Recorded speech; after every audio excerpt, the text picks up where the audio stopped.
Bonjour à tous, nous revoilà pour les prévisions de votre signe, ascendant et signe lunaire de novembre. J'espère que vous avez passé un excellent mois d'octobre et que ce 11e mois de l'année se poursuivra sur la même lancée. Si c'était plutôt tristouille, eh bien faisons en sorte que le soleil vienne éclairer et réchauffer votre quotidien pour cette période qui va nous apporter, il faut s'y attendre, climatiquement parlant bien entendu, un peu plus de fraîcheur.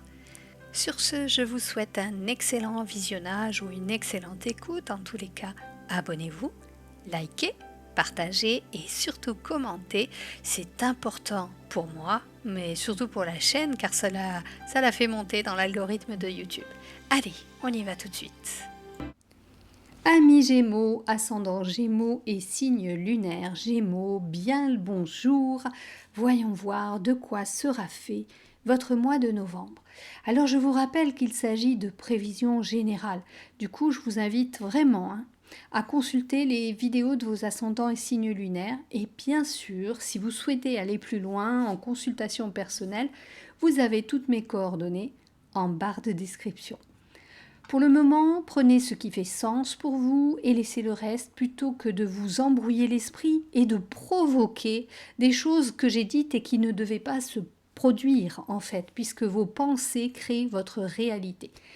Rappelez-vous, parfois, nous avons juste besoin de nous écouter sans avoir de guidance. Allez, on y va tout de suite, découvrons ensemble vos cartes du mois. L'énergie globale de ce mois de novembre est représentée par le 10 de bâton. Cette carte représente un homme, vous en l'occurrence, homme ou femme bien entendu, chargé de 10 grands bâtons. Alors comme vous pouvez le constater, il s'agit d'un sacré fardeau et si la personne doit se rendre là-bas au fond, vous voyez il y a des habitations qui sont derrière, eh bien on peut supposer que cette personne aura du mal. Elle semble en plus ne rien voir de ce qui est devant elle. Et ça peut vouloir dire que vous êtes vous-même aveuglé, harassé par une tâche qui vous incombe. Vous tenez coûte que coûte à atteindre le but qui est représenté par ces maisons, en vous épuisant. Vous êtes déterminé, certes, vaillant, mais franchement, cela en vaut-il la peine ? Pour certains, vous vous êtes engagé dans un exercice qui semblait porteur, mais à l'heure actuelle, vous n'en voyez plus la fin, comme si vous alliez de désillusion en désillusion. On dirait que vous n'avez pas mesuré l'ampleur de la tâche dès le départ, ou alors il y a eu des inconvénients qui se sont greffés, des problématiques qui se sont greffées sur votre chemin. Étant un être responsable, vous allez toujours au bout de vos entreprises. Pourtant, en ce mois de novembre, cela semble un peu plus ardu. Je vous conseille donc de poser votre fardeau pour voir au loin. S'il n'y a pas une meilleure façon de vous engager dans ce que vous aviez prévu. On peut changer d'avis même et surtout en étant perfectionniste comme vous pouvez l'être. D'ailleurs, ça ne sera pas un aveu de faiblesse, ne vous inquiétez pas. Pour certains, il se peut que vous soyez obligé de vous mettre en maladie parce que vous êtes trop fatigué, vous ne rechargez plus vos batteries. Et cela vous permettra de prendre de la distance, de la hauteur par rapport aux obstacles que vous rencontrez. En plus, je sens vraiment de l'espoir dans ce que vous accomplissez. C'est pas inutile, hein. C'est juste que vous l'abordez pas d'une façon adéquate pour vous. En fait, il faudrait changer de voie d'abord, comme pourraient dire les alpinistes. Donc, contournez le problème, analysez-le et vous trouverez votre solution. Pas la solution de quelqu'un d'autre, votre solution. Et les pas que vous avez précédemment faits, eh bien, ils vous ont déjà rapproché de votre objectif. Donc, ne niez pas les efforts que vous avez faits. Vous qui êtes des penseurs, moi je vous le dis, c'est le moment de réfléchir avec cette petite pause. Une pause s'impose, les amis, pour chasser la fatigue, la lassitude et le stress. Ce que je perçois quand même, c'est qu'il y a l'abondance, la réussite qui sont au bout, on va dire, de cet exploit. Mais il y a des expressions qui pourraient vous parler. Qui veut aller loin ménage sa monture. Ok, ça c'est important. Gardez vos forces pour l'après. Seconde carte, la carte de la lune. La lune, eh bien, elle vient confirmer ce que je vous disais précédemment. Vous ne voyez pas où vous allez et en plus il y a de l'émotion avec cette carte. Elle nous parle de ce qui est du domaine de l'inconscient. Pourquoi vous battez-vous ainsi contre la vie? Quelle est donc cette blessure non guérie? La lune, elle vient vous parler de vos névroses, elle est la gardienne de votre ombre. Et le soleil présent aussi sur la carte, lui, il vient pour mettre en lumière ce que nous devons travailler, vous et moi. Alors je vous parlais juste avant de prendre une pause, eh bien il serait bon pour vous de creuser un peu à l'intérieur de vous, d'aller explorer vos méandres, si bien sûr vous vous sentez déséquilibré, hein. Je vous rappelle que ces vidéos ne concernent pas tout le monde. Pour ceux qui se sentent en difficulté, exprimez vos souffrances, exprimez vos douleurs. Vous n'avez pas besoin véritablement d'un thérapeute. Du moins, si vous le sentez, oui, mais vous pouvez vous en passer. Écrivez, lisez. Quand je dis écrivez, c'est écrivez ce que vous ressentez. Ça vous permet de vous dégager d'une certaine énergie. Lisez, allez chercher dans de la littérature spirituelle, de développement personnel, de coaching. Vous êtes capable de vous analyser. Mais si vous avez besoin, bien entendu, de quelqu'un pour vous aider, il y a de nombreux thérapeutes, de nombreux coachs qui peuvent vous accompagner. Mais comprenez que porter un fardeau ou s'engager dans une tâche compliquée, ça peut se faire d'une façon différente, sans pour autant peiner. On dirait que certains d'entre vous sont encore dans la croyance limitante que pour réussir, eh bien, il faut en pâtir ou que on n'a rien sans rien. Tout ça, ça vient d'une éducation bien souvent trop rigide, basée elle-même sur de vieux poncifs qui vous ont construit, ou plutôt on va dire déconstruit, parce qu'un enfant, il ne va pas se compliquer la vie. Lui, il va pas porter sur son dos les 10 bâtons, il les prendra un par un, ou alors si vraiment ça lui paraît trop compliqué et gonflant, eh bien il va les abandonner pour aller s'occuper de quelque chose de plus amusant.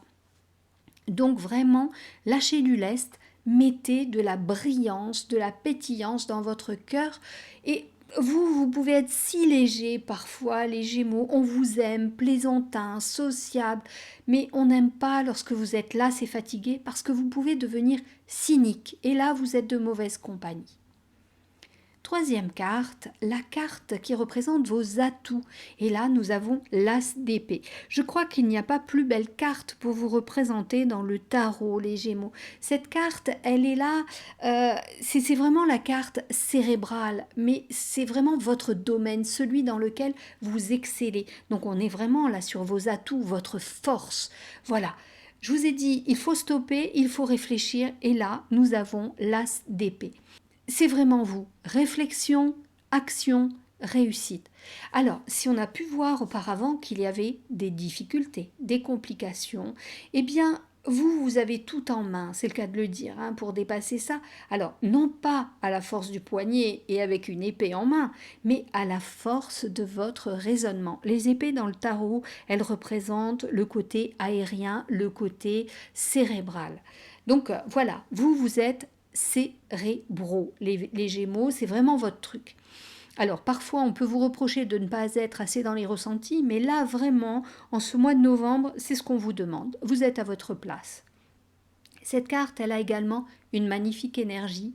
Elle annonce la réussite par la finesse, par la jugeote, peut-être même par la ruse dans tous les domaines de votre vie. Donc rassurez-vous, je pense, hein, et c'est ce que je vois, là, tout va rentrer dans l'ordre. Pas la peine de ruminer, pas la peine de râler, juste avoir des réflexions productives et les actions efficaces qui en découlent pour atteindre votre but. Ayez confiance, vous supprimerez les obstacles, les contrariétés, les émotions pesantes, tout va s'aplanir. On me dit même que la sérénité reviendra et que votre recherche intérieure sera elle aussi couronnée de succès. Allez, maintenant on a terminé avec le général, on passe au sentimental. Nous avons la carte de l'amour, la légèreté et la fidélité. Voyons voir avec les couples tout d'abord. Alors au-delà des problématiques générales dont je viens de parler, il se peut bien entendu que vous soyez aussi fatigué de votre relation. Alors pas forcément par manque d'amour, mais peut-être juste parce que vous êtes écrasé par des responsabilités que vous avez sur vos épaules. Alors, ce que je ressens, c'est quand même, et puis c'est montré par ces cartes, il y a une belle relation, mais en ce moment, elle semble fragilisée par des contingences quotidiennes. Je vous disais tout à l'heure de prendre de la hauteur. Alors là, encore plus, car avec les jolies cartes que vous avez, ce serait vraiment dommage d'abîmer cette belle entente, c'est solide entre vous. La plume, là, elle vous dit justement de mettre de la légèreté, de la joie dans votre couple. Il faut que ça virevolte. Il ne faut pas que ça soit plombé comme avec ces 10 bâtons qu'on avait tout à l'heure, qui peuvent être une enclume dans le domaine sentimental. Sentez-vous aussi libre de partager ce qui vous tracasse. L'autre, il est là pour partager avec vous. Donc, il peut vous accompagner, il peut vous aider à porter peut-être ce fardeau qui est le vôtre. Il peut bien sûr s'agir de problématiques de travail, mais j'ai aussi des problèmes de santé qui remontent. Alors ne faites pas le super-héros, vous avez de la sensibilité, vous avez un cœur que vous cachez trop souvent derrière vos raisonnements. Alors croyez en l'autre et épanchez-vous, demandez aussi de l'aide. Vous savez, la vulnérabilité, c'est une force, c'est savoir se mettre à nu aussi pour être compris par l'autre et montrer qu'on est un humain sensible. Ça peut être très attendrissant aussi et ça peut montrer aussi qu'on a confiance en l'autre et ça vous le montrez trop peu souvent. Pour les célibataires maintenant, pour vous les cœurs en quête de belles histoires ou de belles histoires au singulier, eh bien on dirait que ce mois va vous sourire avec une belle rencontre à la clé. Vous allez y aller tête première, mais faites attention de ne pas trop analyser au risque de ne pas voir ou ne pas sentir les appels de l'autre. Soyez plus dans l'émotion, la perception et l'intuition. Laissez un peu de côté l'analytique. Vous avez devant vous une belle histoire à débuter avec un amour sincère, de la fidélité et surtout sans prise de tête. Nous avions l'as d'épée qui annonçait une belle réussite. Les as dans le tarot nous parlent d'un début, d'un commencement. Eh bien, on peut parler d'une belle réalisation, du début d'une belle histoire. Alors, ayez confiance, mes amis, la vie va vous sourire. Enchaînons avec votre canalisation. Écoutez bien, lorsque le mental prend le pas sur les ressentis, alors il est très fréquent de s'obstiner dans une direction et de s'y perdre. Pensez à lever le pied, à mettre un peu de fantaisie dans le quotidien. Oubliez les obligations, les responsabilités et permettez-vous de prendre le temps de vivre. Même si les problématiques peuvent faire partie du quotidien, le lâcher-prise aussi. Parfois, trop d'activité est aussi une façon d'oublier ce que l'on a caché dans son cœur pour ne pas le regarder en face. Qu'en est-il pour vous ? Voilà mes amis Gémeaux, ascendant Gémeaux et signe lunaire Gémeaux, je vous souhaite un excellent mois de novembre. Prenez bien soin de vous, soyez heureux et pas trop sérieux. Je vous embrasse très fort. À bientôt.